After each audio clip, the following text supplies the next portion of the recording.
वंदे मातरम दोस्तों, welcome to रामास Gurukul. मैं हूं रामचंद्र और आप सबका स्वागत है रामास गुरुकुल के इस ऑनलाइन प्लेटफॉर्म पर।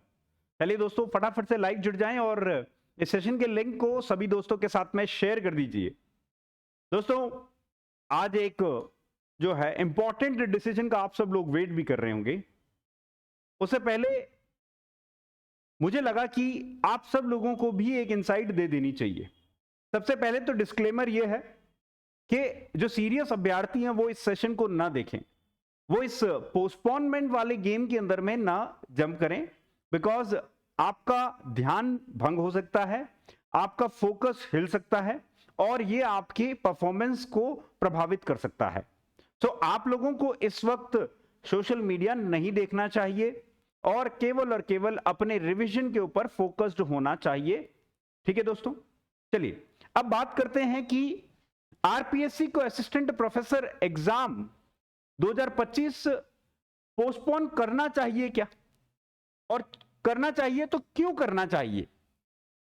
मैं आप सब लोगों को कुछ की इंपॉर्टेंट फैक्ट्स बताऊंगा दोस्तों, जो ये सर्टिफाई करेंगे कि हां, आरपीएससी को इन चीजों का ध्यान रखना चाहिए।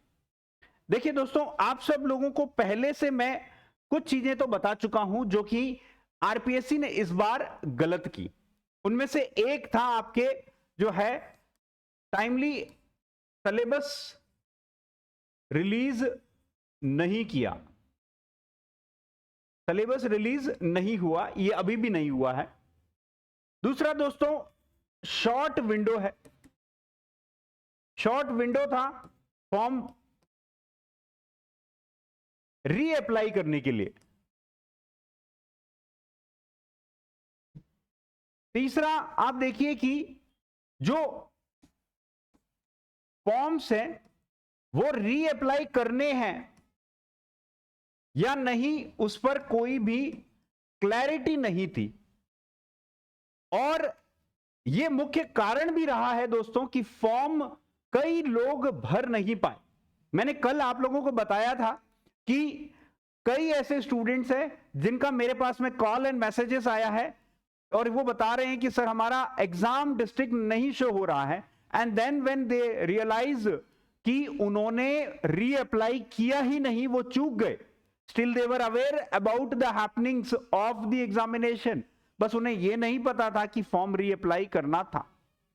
और दोस्तों, मैं आज के सेशन के अंदर में आपको इसी और जो है बेसिकली बताऊंगा। बाकी सारे एस्पेक्ट्स तो हैं अपनी जगह, लेकिन आरपीएससी को क्यों इस चीज को, इस इशू को गंभीरता से लेना चाहिए कि इस बार कितने फॉर्म्स अप्लाई हुए। दोस्तों, एक बार हम ध्यान देंगे कि टोटल कितने फॉर्म्स अप्लाई हुए और उसके बाद मैं बताऊंगा कि क्या चेंज आया है। दोस्तों, आप देखिए कैटेगरी वाइज जब आप रिपोर्ट निकालते हैं कि कितने फॉर्म्स रीअप्लाई हुए हैं, ठीक है दोस्तों, सो यहां पर आप देखेंगे कि 2025 वाले में ओवरऑल जब आप टोटल देखेंगे तो टोटल आपका जो नंबर है वो कितना है दोस्तों। यहां पर अगर मैं बात करूं तो टोटल आप देखेंगे 94,000, ये नंबर देखिए 94,865। ये तमाम उन सब सब्जेक्ट्स में है जिसके लिए 574 पोस्ट पर वैकेंसी निकली है। ये नंबर है 94,865। अब सवाल ये है, क्या पहली बार जब फॉर्म भरे गए थे तो क्या ये नंबर इतना ही था या इस नंबर में एक ड्रास्टिक डिक्लाइन देखने को मिला है। तो दोस्तों, हम देख लेते हैं 2024 वक्त जब आपके एडवर्टीजमेंट निकाला गया था, उस वक्त कितने फॉर्म्स जो हैं कैटेगरी वाइज आपके अप्लाई हुए थे। आप देखेंगे टोटल अगर मैं बात करूं तो ओवरऑल ये नंबर जब आप देखेंगे तो यहां पर 1,70,664 दोस्तों, 1,70,664 लोगों ने अप्लाई किया था। अब सवाल यह उठता है, क्या कारण है इतना बड़ा, लगभग नियरली 44 से 45% डिक्लाइन। कितना दोस्तों, 44 से 45% आपका क्या है, डिक्रीज हुआ है फॉर्म को रीअप्लाई करने में। क्या रीजन होगा। हम जानते हैं मिनिमम एजुकेशनल क्वालिफिकेशन या मिनिमम मार्क्स का क्वालिफिकेशन लेकर के आई है आरपीएससी, वो एक फैक्टर हो सकता है, लेकिन इतना बड़ा फैक्टर नहीं हो सकता कि इतने सारे लोग अपना फॉर्म रीअप्लाई करना ही भूल जाएं या न करें अपनी स्वेच्छा से। तो दोस्तों यहां पर एक जो है प्रॉब्लम जो नजर आती है वो ये है, संभवतः उन अभ्यर्थियों को अवेयरनेस ही नहीं थी कि फॉर्म्स रीअप्लाई करने हैं, या देवर मिस इन्फॉर्म्ड की जो है फॉर्म रीअप्लाई करने। आप लोग जानते हैं जैसे ही नोटिफिकेशन आया था और मैंने आप लोगों को बता दिया था, पहले तो प्रथम दृष्टया मुझे भी ऐसा लगा कि फॉर्म रीअप्लाई नहीं करने हैं, क्योंकि 2020 में जब ऐसा हुआ था तो फॉर्म रीअप्लाई नहीं करने थे। लेकिन फिर जब वापस से गौर से नोटिफिकेशन को पढ़ा तो मैंने आप लोगों को सूचित किया था कि ये फॉर्म रीअप्लाई करने हैं, सबको रीअप्लाई करने हैं। और यही एक कारण है दोस्तों, बड़ी संख्या के अंदर में फॉर्म्स रीअप्लाई नहीं हुए। अब क्या ये ट्रेंड सभी सब्जेक्ट्स में था ओवरऑल या किसी एक विशेष सब्जेक्ट में था? हम बड़े मेजर 7 ऐसे मेजर सब्जेक्ट्स लेते हैं और उसमें हम एनालाइज करते हैं कि आपके फॉर्म्स कितने फिलअप हुए और क्या डिक्लाइन देखने को मिला। सबसे बड़ा हिंदी विषय में देखिए, सबसे पहले जब फॉर्म भरे गए थे तो 25,753 दोस्तों, 25,753 सबसे ज्यादा फॉर्म भरे गए हैं हिंदी में। और इस बार जब फॉर्म भरे गए तो आप देखिए 42%, नियरली 43% आपके डिक्लाइन देखने को मिला है। 14,740 ही लोगों ने वापस से रीअप्लाई किया। अब देखते हैं ज्योग्राफी, सब सेकंड मोस्ट लार्जेस्ट सब्जेक्ट जिसके अंदर में आपके एप्लीकेशंस आई थी पहले, 23,490 आपके जो है बेसिकली फॉर्म्स अप्लाई हुए थे। देखिए, और यहां आप देखेंगे दोस्तों मात्र 13,109 जो है उन्होंने अप्लाई किया। देखो ड्रास्टिक डिक्लाइन है कितना, 44% के अप्रोक्सीमेटली फॉर्म्स रीअप्लाई करने में। दोस्तों हिस्ट्री में देखिए, हिस्ट्री में ज्योग्राफी से ज्यादा फॉर्म पहले भरे गए थे, लेकिन इस बार हिस्ट्री में ज्योग्राफी से भी कम आपके जो है फॉर्म्स रीअप्लाई हुए हैं। देखिए 23,534 और भरे वापस कितने लोगों ने, 12,842। 45 प्लस है आपका, 45.43% आपका जो है डिक्लाइन देखने को मिला है दोस्तों। ये डिक्लाइन आपके जो है 45.43% जो है देखने को मिला है, राइट। अब देखिए पॉलिटिकल साइंस की बात करते हैं। पॉलिटिकल साइंस में आपके 24,236 फॉर्म भरे गए और जब वापस रीअप्लाई हुए तो दोस्तों हाईएस्ट डिक्लाइन देखने को मिला, ओनली 12,917 लोगों ने भरा, 46.70% डिक्लाइन देखने को मिला है दोस्तों। उसके बाद केमिस्ट्री देखिए, शायद हो सकता है ह्यूमैनिटीज सब्जेक्ट्स में ही ऐसा ट्रेंड देखने को मिला, शायद साइंस वाले स्टूडेंट्स ने ऐसा नहीं किया। तो हमने 2 मेजर सब्जेक्ट्स केमिस्ट्री और फिजिक्स को देखा, तो आप देखिए 9,173 लोगों ने फॉर्म भरे थे पहली दफा, और जब रीअप्लाई की बारी हुई तो 5,075, और यहां पर भी वही ट्रेंड देखने को मिला दोस्तों, 44.67, नियरली 45%। इनफैक्ट साइंस में ज्यादा डिक्लाइन देखने को मिला है, ड्रॉप देखने को मिला है फॉर्म में। फिजिक्स में देखिए 5,600 जो है 5,696 लोगों ने फॉर्म भरा, और यहां पर आपके 3,102 लोगों ने ही रीअप्लाई किया, और यहां पर भी 45 प्लस 45.54% डिक्लाइन देखने को मिला। पॉलिटिकल साइंस और फिजिक्स में बहुत ज्यादा जो है डिक्लाइन देखने को मिला। और ओवरऑल भी अब देखिए, पहले 1,70,664 लोगों ने फॉर्म भरा था, और अब आपके 94,865 स्टूडेंट्स ने फॉर्म भरा है 574 पोस्ट के लिए। Overall 44.41% decline. तो दोस्तों आरपीएससी को सोचना चाहिए, क्या ऐसा मुख्य कारण रहा है जिसकी वजह से इतना बड़ा ड्रॉप देखने को मिला है।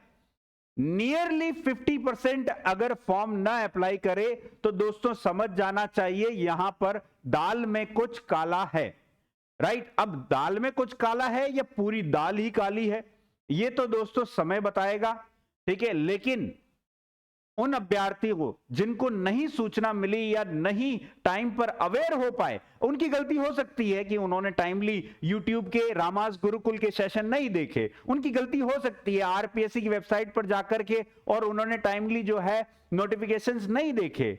लेकिन एक अभ्यर्थी क्यों सोचे कि दिसंबर में अगर कोई एग्जाम है तो आप पहले ही फॉर्म विड्रॉ करके और फिर फ्रेश नोटिफिकेशन लाएंगे? एक स्टूडेंट क्यों सोचे कि अगर मैंने फॉर्म पहले डाल रखा है तो मुझे वापस रीअप्लाई करना पड़ेगा? इसका मतलब है जिम्मेदारी आरपीएससी की ज्यादा बनती है कि हर उस स्टूडेंट तक सूचना पहुंचाए जिसने आवेदन किया है येन क्रेन प्रकारेण। दोस्तों, अब ये तो समय ही बताएगा कि परीक्षा समय पर होगी या नहीं होगी। मैं इस विवाद में तो नहीं पड़ूंगा, लेकिन मैं आप लोगों को एक इंसाइट ये देना चाह रहा था कि why this thing has happened, and RPSC को ये सोचना चाहिए कि ऐसे अवसर जहां हायर एजुकेशन के अंदर में स्टूडेंट को सालों लग जाते हैं, जहां पर नेट जेआरएफ निकालने में बहुत मेहनत करते हैं स्टूडेंट्स, और असिस्टेंट प्रोफेसर जैसे जो है गरिमामयी पद पर आसीन होने के लिए अभ्यर्थी दिन रात मेहनत करते हैं, और अगर केवल एक चूक उससे हुई कि फॉर्म रीअप्लाई नहीं कर पाए, तो क्या एक गलती सुधारने का अवसर आरपीएससी को नहीं देना चाहिए था? आरपीएससी ने भी अपनी एक गलती सुधारी है, विड्रॉ करके और वापस से जो है रीओपन किए हैं फॉर्म। तो क्या अभ्यर्थियों को ऐसा एक्सटेंशन फॉर्म अप्लाई में नहीं मिलना चाहिए था? क्या अभ्यर्थियों को फ्रेश एक्सटेंशन समय के रूप में नहीं मिलना चाहिए? उन्हें भी अपना जो है ये अधिकार है कि उन्हें समय मिले, उन्हें समय रहते सूचना मिले, ताकि वो किसी ऐसी बड़ी अपॉर्चुनिटी को मिस न कर पाए।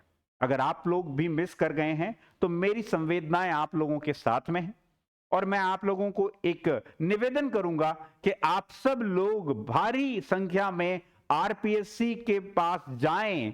आप वहां पर जो सदस्य हैं, चेयरमैन साहब हैं, उन्हें अवगत कराएं। मैं आशा करता हूं कि मानवीय संवेदनाओं को ध्यान में रखते हुए चेयरमैन साहब इसे संज्ञान में लेंगे और आप सब लोगों की उस पीड़ा को सुनेंगे और आपको एक सही समय पर निवारण भी देंगे दोस्तों। और सरकार को भी, क्योंकि आप बहुत अच्छा काम कर रहे हैं, टाइमली भर्तियां करवा करके, समयबद्ध तरीके से भर्तियां करवा करके आपने पुरानी सरकार की उस जो रीति है या कुरीति है उसे तोड़ा है। आपने यूथ को एक स्टेबिलिटी दी है कि समय पर एग्जाम हो रहे हैं, आपने एक क्लियर मैसेज दिया है। लेकिन इसके दूसरे पक्ष को भी आपको देखना पड़ेगा। कई अभ्यर्थियों को समय नहीं मिला है फॉर्म रीओपन करने की वजह से और रीअप्लाई करने की वजह से। कई अभ्यर्थी चूक गए हैं, उनका यह अवसर चूके नहीं, उन्हें भी समान अधिकार मिल जाए। इसीलिए सरकार को भी इसे तुरंत प्रभाव से जो है ध्यान में लेना चाहिए और उचित, न्यायोचित इनफैक्ट कदम उठाना चाहिए युवाओं के हित में। Thank you very much. जय हिंद दोस्तों।